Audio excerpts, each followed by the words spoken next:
Mirror's dark secret unveiled. I never believed the stories about reflections having minds of their own, until one night, everything changed. It started innocuously enough. I was getting ready for bed, brushing my teeth with the monotonous rhythm of nightly routine. But as I glanced up at the mirror, I noticed something peculiar. My reflection lingered just a second too long before following my movements. At first, I shrugged it off, attributing it to fatigue or a trick of the light. But then, as I turned to leave, I saw it. My reflection smiled at me, an unsettling grin that I hadn't mirrored. I froze, heart pounding, as the reality sunk in that whatever was in the mirror was no longer just a reflection. Days turned into nights, and each time I dared to look, the reflection grew bolder. It started mimicking only parts of my actions, sometimes mouthing words I couldn't understand. I stopped using the mirror altogether, convinced that maybe I was losing my mind. But the reflection wasn't content with being ignored. One evening, as I sat in the living room, the television screen flickered off, leaving a dark glassy surface.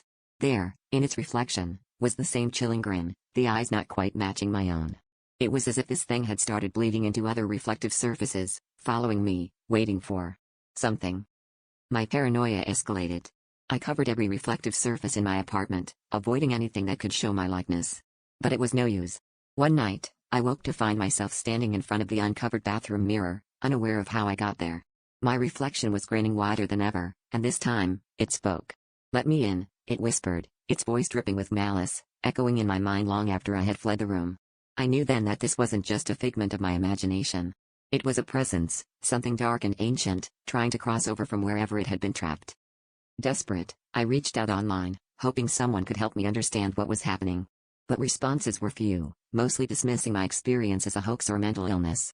I felt trapped, spiraling into isolation. Then, an anonymous user messaged me privately, claiming they had experienced something similar. "It's a breach," they typed. "The mirror is a gateway, and it's almost open." They advised me to destroy the initial mirror before it was too late. But as I smashed it to pieces, I realized too late that the grinning face was now behind me, no longer bound to reflections. It had crossed over, and there was no going back.